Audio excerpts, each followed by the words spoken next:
안녕하세요. 제도권 주식 분석입니다. 자, 요새 종목 트렌드를 보면 오르는 종목들을 너무 많이 오르고 상장한 주는 뭐 300%씩 오르고 따따블, 따상까지 이렇게 막 하는 그런 상황이고 좀 마음이 좀 급해지는 그런 경향들이 있습니다. 특히나 이런 반도체 제조업 장비업을 영위하는 회사들 같은 경우에는 뭐 진짜 끝을 모르고 올라가고 있는 그런 상황이죠. 그래서 마음이 급해지고 있는데 트렌드가 좀 바뀌긴 했습니다. 23년 초 중에는 이제 전기차 배터리와 함께했던 이제 그런 코스피였다면 23년 말과 24년으로 갈수록은 결국에 반도체 시장이 세계를 주름잡을 수밖에 없는 이제 그런 상황입니다. 그래서 파생되는 게 반도체, 그다음에 뭐 그래픽 카드, 그다음에 뭐 디바이스 장치, 뭐 결과적으로 이제 리노공업까지 결국 잘 만들어진 반도체를 정상적으로 작동하는지를 이제 판단을 해야 되는 거죠. 이제 그 대표적인 종목 중에 하나가 리노공업인데 탑티어급은 아니에요. 근데 삼성전자와 하이닉스에 납품을 하고 있고 결과적으로는 엔비디아까지 이제 수성을 할 수 있느냐 이제 그런 분야 그런 이제 이슈가 있는 건데 그리고 그 기대감으로 시장이 계속 가고 있는 이제 그런 상황입니다. 이제 뒤에 자세히 말씀을 드릴 거고요. 시장 먼저 좀 살펴보겠습니다. 코스피가 결국에는 2,500 제가 늘 말씀드리던 2,500은 굳건하게 사수하고 있는 그런 모습입니다. 주요 종목으로는 LIG 넥스원이 결국 이런 거죠. 이제 미국 로봇 기업까지 인수를 하면서 이제 고스트 로보틱스라는 이제 로봇 기업을 지분 60%를 인수하면서 지금 어제 상한가 치고 오늘 또 오르고 있는 그런 상황입니다.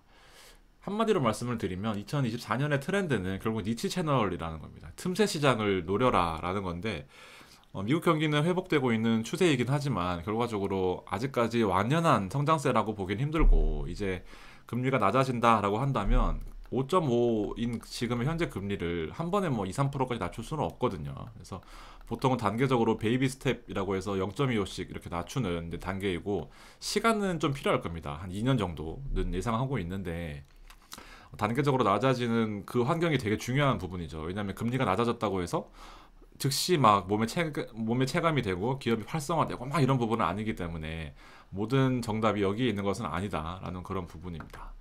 니치 채널이 부상될 거고 소비 트렌드는 부진할 것이다. 그래서 어떤 좀 자그마한 기업에 투자하기보다는 좀 큰 트렌드를 끌어갈 수 있는 이제 그런 컨텐츠가 필요하다라는 거고 우리나라 컨텐츠가 결국 코스피를 먹여 살리려면 이런 K 컨텐츠 관련된 종목들이 2차 전지처럼 좀 나올 필요성이 있다라는 그런 생각을 해봅니다. 엔비디아는 사양 낮은 A100의 반도체도 중국 수출 금지 정책을 준수하겠다. 미국에서 이 법안을 발의했습니다. 10일 날 수출하지 마라 했더니 엔비디아는 그동안 좀 버티고 있었던 그런 상황이었죠. 왜냐하면 중국향 이 저가 반도체 비중이 거의 90% 가까운 점유율을 차지했기 때문에 근데 정부 정책을 따르기로 하면서 중국의 전반적인 반도체 부진은 피할 수 없는 그런 상황이 됐다라고 보여집니다. FMC를 앞두고 있는데 현재 오늘 밤 10시 반에는 CPI가 발표 예정입니다. 소비자 물가 지수가 되게 중요한 지표 중에 하나죠. 그래서 일단 물가가 지난달에는 3.2%로 나왔었는데 3.1%로 나올 것이다라고 예측을 하고 있습니다. 근데 과연 3.1% 아래로 나오느냐에 따라서 주가 방향이 완전히 바뀔 수 있다. 그렇지만 그 다음 타겟으로 보면 FOMC가 다음 또 예정이 되어 있기 때문에 물리더라도 한 번 정도는 더 기회가 있겠다라는 부분입니다. 물가가 낮아졌다라는 것과 FOMC에서 금리 결정한 다음에 성명서를 통해서 금리를 어떻게 보고 있느냐를 이렇게 브리핑을 할 텐데 그 브리핑이 사실상 가장 중요한 핵심 지표가 되겠습니다. 경제 지표를 보면 이제 기대 인플레이션이라는 물가가 얼마나 움직일 것인가를 나타내는 데이터인데 지난 데이터로는 2021년 이후로 최저치인 3.4%를 예상하고 있다라는 겁니다. 시장 분위기 자체는 좀 좋아 보인다라는 그런 내용이고요.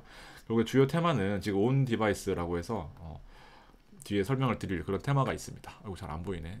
기대 인플레이션이 3.4%로 가장 낮아졌다라는 그런 데이터를 제가 가지고 온 거고요. 낙서를 해버려가지고 죄송합니다. 온 디바이스 장치가 오늘 되게 좋은 흐름을 보여주고 있습니다. 결국 온 디바이스 AI가 뭐냐면 원래는 이제 컴퓨터 같이 인터넷망을 통해서 어떤 데이터를 입력했을 때 AI에 대한 결과물을 얻어내려면 결국 인터넷망을 통해야 결과물을 얻어낼 수 있었는데 온 디바이스는 말 그대로 내가 착용한 장치에 이 AI 시스템이 착용되어 있다면 인터넷망을 거치지 않아도 즉시 원하는 결과물을 도출해낼 수 있는 신개념 그런 차세대 테마라고 볼 수 있을 겁니다. 그래서 어부 반도체가 오늘 엄청 많이 오르는 모습 보이고 있고, 제주 반도체는 대장 노릇을 하고 있어요. 지금 6,000원, 7,000원 하던 게 지금 13,000원까지 올라간 상황이고, 칩셋 미디어나 여러분 좋아하시는 텔레칩스까지 이렇게 있다라고 보여집니다. 테마가 한번 형성되면 웬만해서 꺾이지 않는 모습을 보여주고 있으니까 참고로 알아두시면 좋을 것 같습니다. 이 코스피 같은 경우에는 제가 기술적 분석도 아예 설명을 드리지 않을 수가 없어서 가지고 오는데요. 121선에서 잘 놀고 있던 차트가 무너지고 나서는 200에서까지 단숨에 무너뜨렸던 모습이고, 결국엔 반대로 다시 올라오면서 200에서는 안착하느냐가 되게 중요한데, 이틀 연속으로 2500선을 사수하면서 어느 정도 안정권에 들어온 모습을 보여주고 있습니다. 물론 미국에 비하면 아직 상승 여력이 꽤 많이 남아있다라고 보여집니다. 적어도 전고점까지는 코스피가 열려있다라고 판단하실 수 있을 것 같고요. 이 월봉으로, 이제 주봉으로 보면 더 좀 뚜렷하게 나타나는데, 한번 밀리면 되게 돌아오기 힘듭니다. 이게 마치 저기 선덕이 떨어지면 다시 올라오기 힘든 것처럼 위에서 놀면 잘 놀 수 있어요. 근데 좀 농땡이 치고 다시 1등을 하려면 쉽지 않은 모습입니다. 계속 버벅이고 저항받고 지지받고 이렇게 씨름을 하다가 저점을 찍고 올라오는 단계인데요. 말씀드렸다시피 조금 더 여력은 있다라고 그렇게 느껴지는 그런 차트입니다. 그래서 여기까지 오르는 근거 중에 하나가 결국 FOMC 금리 인하에 대한 내년 상반기 금리를 어떻게 보고 있느냐라는 연준의 그런 입장도 되게 중요하다라고 보여집니다. 결국에는 지수가 올라줘야 이제 안에 있는 종목들도 오르는 거니까, 금리가 낮아지면 기업에 대한 비용들도 줄어들 것이고, 비용이 줄면은 가격 경쟁력이 생기고 수출하는 데 좀 도움이 될 것이고, 수출 기반인 우리나라의 기업들은 좀 활성화될 수 있는, 영업이익이 늘고 매출액이 늘 수 있는 그런 부분들이 가능한 시나리오다 말씀드릴 수 있겠습니다. 나스닥은 16,000을 그렇게 뚫기 힘들어하다가 어젯밤에 16,253까지 올랐습니다. 급등하는 모습을 보였고요. S&P나 그다음 다우 같은 경우에도 상대적으로 강한 모습들을 보이고 있습니다. S&P는 사상 최고치를 기록하고 있는 단계고요. 골드는 2,000까지 다시 회복하면서 이틀 연속 급락했었는데 조금 올라오면서 금값 약간 변동이 있을 것 같습니다. 크루드 오일 같은 경우에도 급락했다가 7일, 6일 연속 급락했었거든요. 급락입니다. 급락. 그냥 하락도 아니고. 근데 이틀 연속으로 조금씩 회복하는 이제 그런 모습입니다. 채권 금리가 올랐다라는 것은, 채권 가격이 올랐다라는 것은 금리가 빠질 가능성이 크다라고 나타날 수 있는 거고요.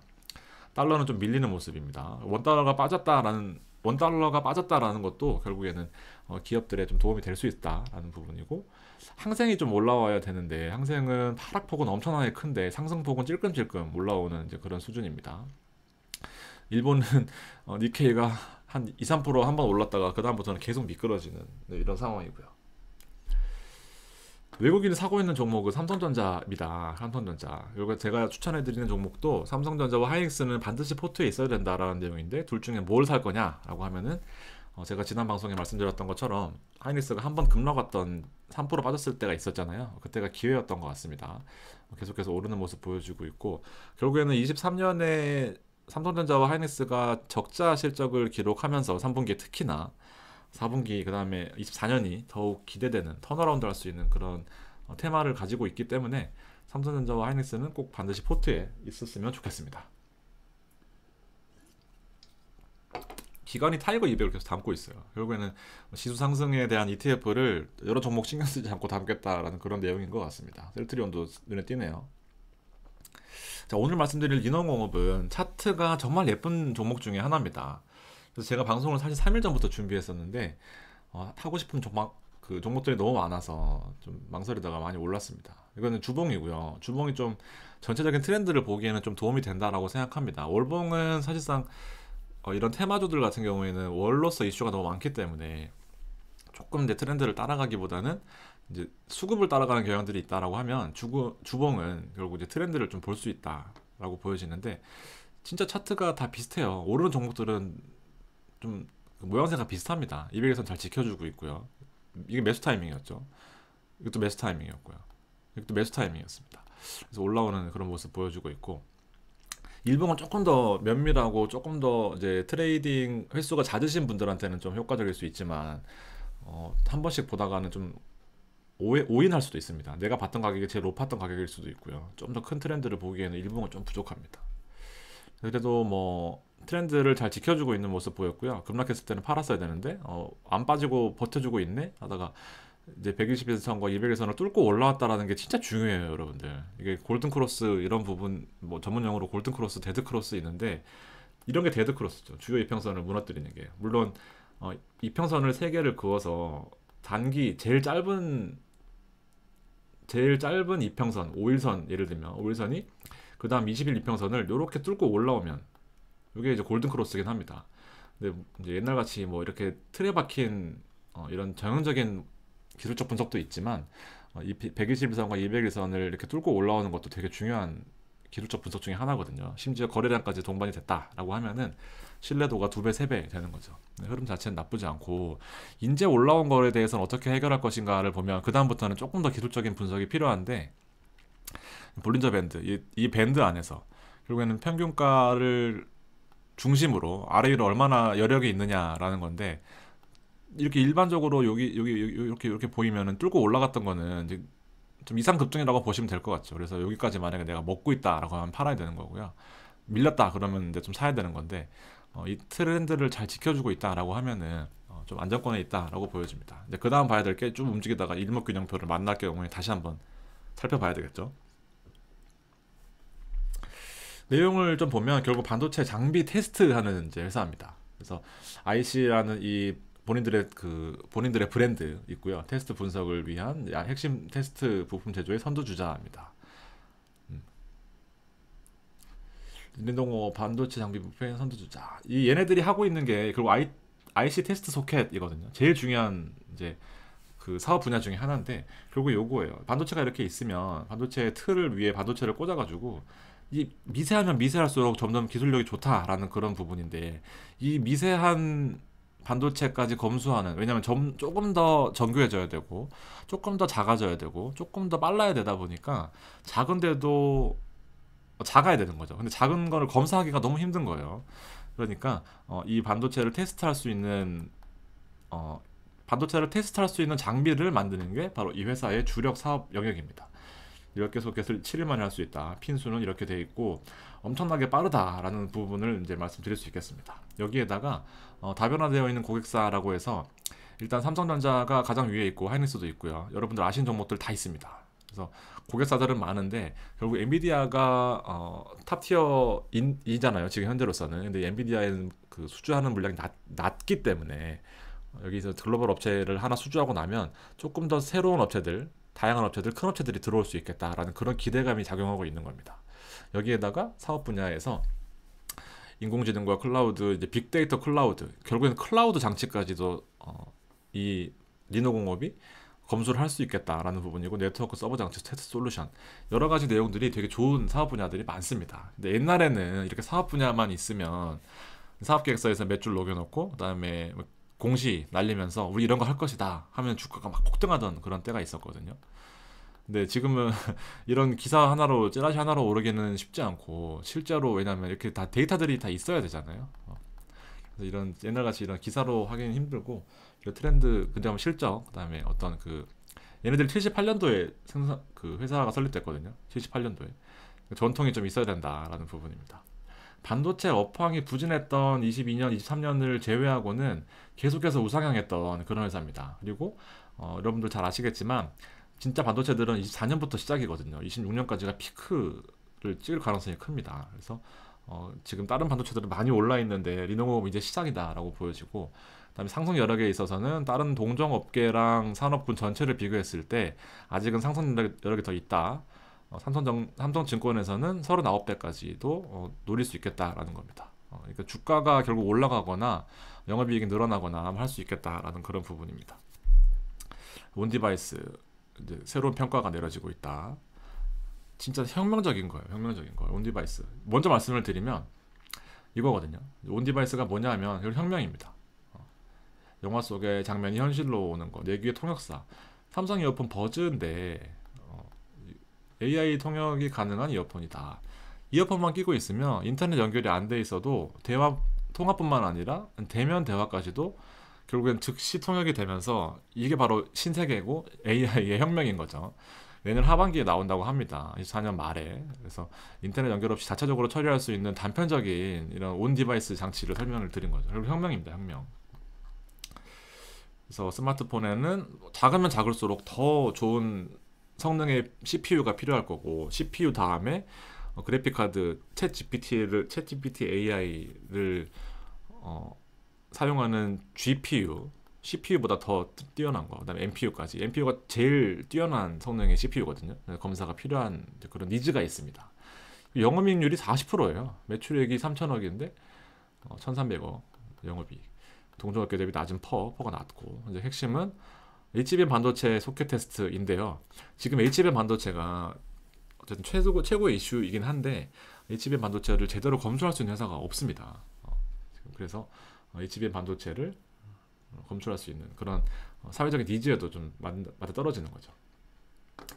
자, 정리를 한번 해보면 이제 결국 세상이 바뀌는 중이다라고 말씀드릴 수 있겠습니다. 쏟아져 나오는 AI 반도체의 불량 검수는 필수적이고, 근데 검사가 안 하면은 결국 불량이 나오고 이제 기업의 어떤 가치 떨어지고 이러다 보니까 점점 더 이 니즈가 커지는 거죠.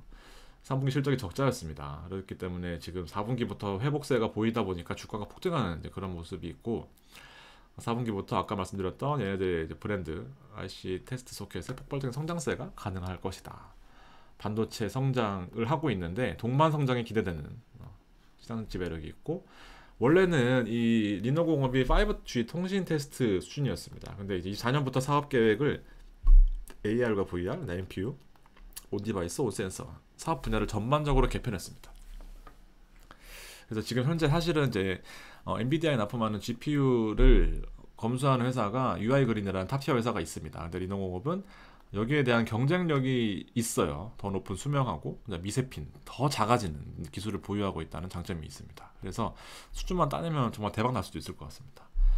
캐파는 커질 것이고요. 26년까지 현재 2배까지 기대되고, 그로 인해서 영업이익이 단계적인 성장을 할 수 있을 것 같다. 극단적으로 보면 현재 주가는 21년 수준인 거다. 주가가 이렇게 막 오르고 있긴 해요. 근데 보면은 요렇게 돼가지고 요렇게 있거든요. 21년의 영업이익을 살펴보면 280억, 2,800억이거든요. 근데 주가가 빠졌고, 왜냐면 반도체가 안 좋았기 때문에 지금 많이 오르는 것 같아도 요 수준입니다. 근데 실적은 이제 23년에 실적이 나빴기 때문에 현재로서는 별 볼 일이 없지만 4년, 5년에서는 영업이익이 급격하게 증가하면서 성장성이 기대된다. 지금 오른 것 같아도 결과적으로는 21년 수준인 겁니다. 좀 더 여력이 있어 보여요. 손익이 많이 증가할 것이다 라고 보여집니다. 자, 종목을 이렇게 추천을 드리면 막 사고 싶으실 거예요. 근데 이제 막 지금 오르는 상태에서 들어가지 마시고요. 조금 더 조정은 있을 겁니다. 모르면 조정은 반드시 와요. 그러니까 뭐 예를 들면 20만 원 갔으면 한 적어도 한 7, 8%는 조정이 와야 들어가는 거고, 원래는 30%까지 와야 되지만 지금 트렌드가 이렇게까지 주지는 않아요. 좀 물리더라도 계속 갖고 있을 수 있는 이제 그런 기대감들은 앞서 보신 내용들을 바탕으로 좀 더 지켜볼 수 있는 그런 종목인 거잖아요. 그렇게 보시면 될 것 같습니다. 자, 멤버십 종목 필요하신 분들은 가입 버튼 눌러주시고요. 필요하신 분들은 읽어보시면 좋을 것 같습니다. 네, 오늘 방송 여기까지 하겠습니다. 감사합니다.